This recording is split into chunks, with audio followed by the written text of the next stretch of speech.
Baik, bismillahirrahmanirrahim. Assalamualaikum warahmatullahi wabarakatuh, rekan-rekan semua. Di sini saya dan juga rekan saya dari kelompok 9, saya sendiri yaitu Alfauzin Rahman dan rekan saya Kang Rizky Ari Setiawan Damanik akan membahas berkenaan dengan analisis jurnal latrogenik ya, yang mana disusun untuk memenuhi tugas keperawatan gerontik. Baik, di sini kita akan langsung membedah saja jurnal pertama dengan identitas.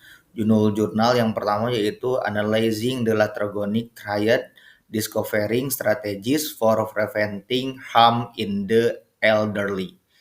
Penulisnya yaitu ada beberapa orang. Yang pertama Vinod Kumar Mugada, Srinivasa Rao Yarguntla, Satya Sai Srinivas Alada, Kamala Kumari Faravastu, dan Stephanie Margaret Fufada. Yang mana jurnal ini yaitu diterbitkan oleh Turkish Journal of Pharmaceutical Science, yang mana volumenya yaitu 21 dan diterbitkan pada bulan April 2024, yang berlokasi di India, rumah sakit pemerintah, dengan sampel 150 pasien lansia ambulatori. Baik, selanjutnya adapun latar belakang pada jurnal ini yaitu lansia sering terkena dampak buruk dari penggunaan obat yang tidak tepat ya, dan interaksi obat-obatan. Triad latrogonik ini meningkatkan risiko adverse drug events, efikasi terapi berkurang, dan penurunan kualitas hidup. Penelitian ini ingin mengevaluasi sejauh mana triad ini terjadi pada lansia dan mencari strategi pencegahan. Adapun konsep utama pada jurnal ini yang pertama yaitu berkenaan dengan latrogenic triad, yaitu kombinasi dari PIMS atau polifarmasi dan interaksi obat ya. Yang kedua, kompleksitas regimen obat diukur lewat Medication Regimen Complexity Index atau MRCI. Yang ketiga, kriteria AGS Beers 2019 untuk menilai PIMS ya. Yang keempat yaitu peran interaksi pasien apotek, dan yang terakhir yaitu signifikansi hubungan antara banyaknya obat atau kompleksitas obat dengan jumlah PIMS dan DDI. Adapun temuan hasil pada penelitian ini yaitu dengan kesimpulan bahwasanya interaksi obat sedang digunakan, dalam artian sedang dikonsumsi, itu paling sering. Contoh obatnya yaitu seperti aspirin metoprolol, seperti metoprolol metformin, dan juga aspirin enalapril ya. Sehingga hubungan yang signifikan antara MRCI dan DDI serta antara polifarmasi dan jumlah PIMS yaitu dengan p-value kurang dari 0,01, sehingga banyak pasien tidak mengetahui interaksi obat dan makanan atau obat alkohol yang bisa cepat muncul dalam penggunaan mereka. Selanjutnya di sini ada berkenaan dengan analisis keterkaitan dengan keperawatan lansia atau sindrom 14I. Di sini yang pertama, triad latrogenik sangat terkait dengan kebutuhan lansia dalam aspek eliminasi, mobilitas, nutrisi, istirahat atau tidur, dan juga keamanan. Yang kedua, perawat lansia bisa membantu mendeteksi PIMS, memonitor tanda-tanda DDI, mengenali efek samping obat yang bisa memicu sindrom lain. Dengan kesimpulan bahwasanya hubungan antara jurnal ini dan juga keperawatan lansia itu sangat erat kaitannya, karena kebanyakan dari lansia itu khususnya dalam mengonsumsi obat tidak tahu apa efek samping dari obat tersebut, dan kebanyakan dari obat yang dikonsumsi itu perlu bimbingan dari keluarga ataupun dari perawat dalam hal ini. Nah, sehingga apa korelasinya dengan sindrom 14? Yaitu melibatkan kebutuhan dasar manusia menuntut perawat untuk memperhatikan seluruh aspek holistik, ya, menyeluruh. Penelitian ini menggarisbawahi bahwa intervensi keperawatan farmakologis harus disertai intervensi non-farmakologis juga agar lansia tetap mampu dalam aktivitas dasar mereka. Nah, sehingga permasalahan yang muncul dan solusi pemecahannya yaitu pertama, permasalahannya yaitu tingginya prevalensi polifarmasi dan kompleksitas regimen obat pada lansia. Jadi banyak jenisnya sehingga lansia itu sulit untuk memahami jenis obat tertentu gitu ya karena saking banyaknya jenis obat itu gitu ya. Sehingga apa? Sering tanpa kesadaran pasien terhadap interaksi obatnya itu terkadang salah gitu ya. Adanya PIMS yang masih banyak digunakan ya. Apa saja yang harus diatasi dari permasalahan itu? Bagaimana pemecahannya? Yang pertama, melibatkan apoteker klinik dalam konsultasi dan audit resep. Menggunakan riwayat obat seakurat mungkin, edukasi berkelanjutan bagi dokter dan tenaga kesehatan mengenai kriterianya.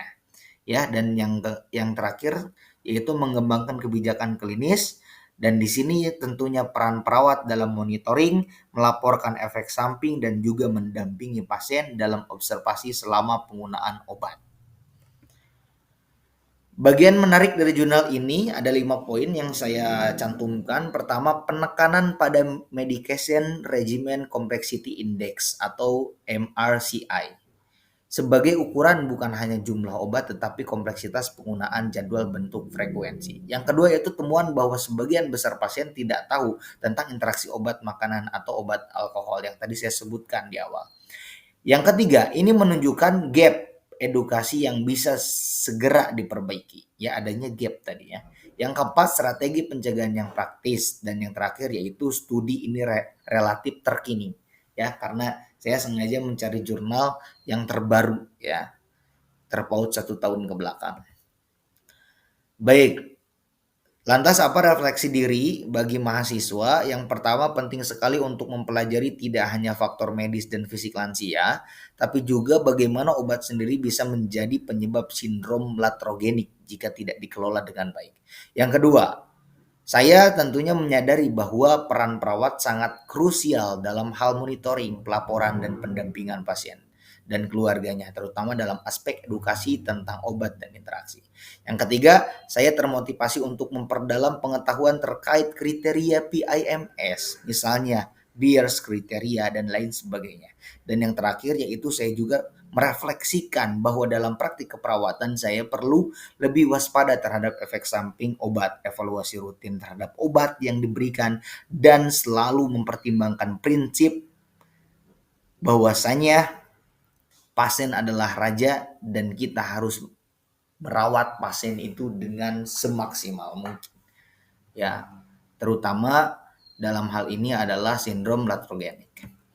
Baik, kita masuk kepada jurnal kedua yaitu dengan judul Latrogenic Syndrome in Geriatric Patient, Risk Factor, Consequence, and Nursing Implication.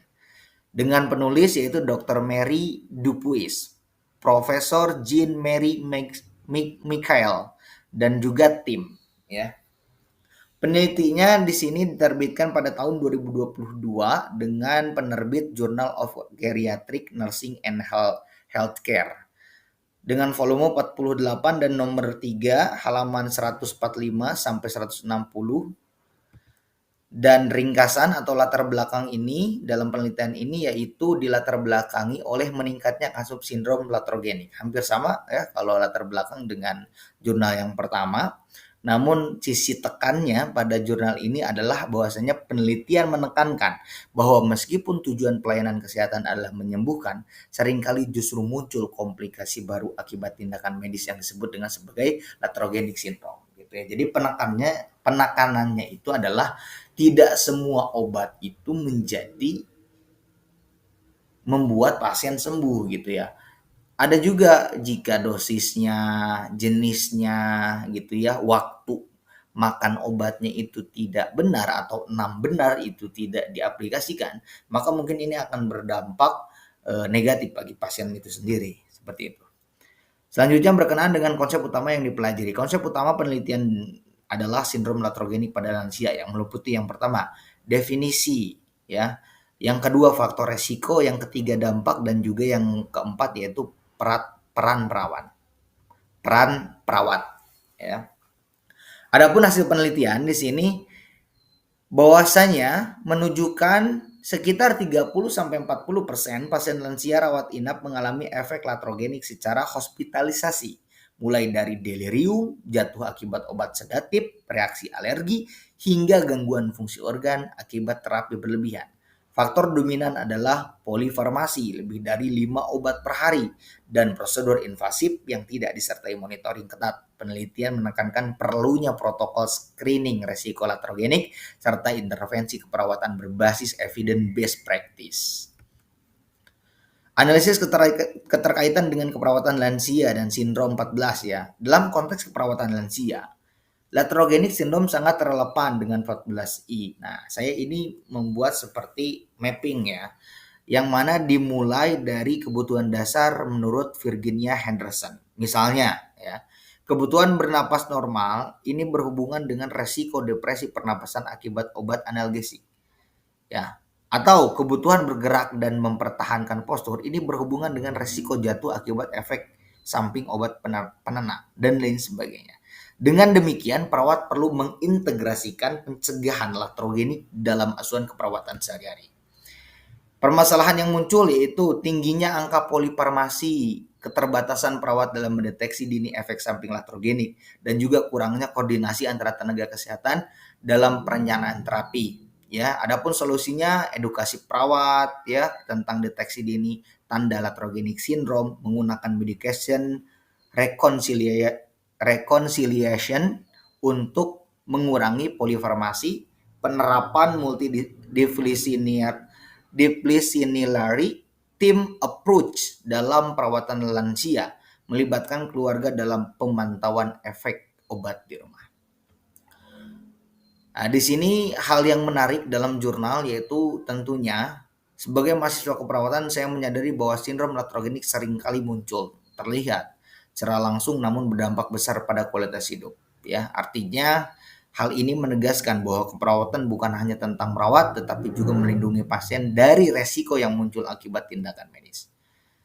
Nah, di sini tercantum berkenaan dengan lanjutan ya dari poin di atas, atau bisa juga ini saya cantumkan referensi ya. Jadi ada 4 referensi yang saya jadikan sebagai dapus ya di dalam jurnal yang saya analisis. Baik, terima kasih. Mungkin itu saja yang bisa saya sampaikan. Saya dan juga Kang Rizky Ari meminta maaf jika dalam penyajian materi atau dalam penyampaian presentasi ini ada kurang dan lebihnya, mohon dimaafkan. Sekian, wabillahi taufiq wal hidayah. Wassalamualaikum warahmatullahi wabarakatuh.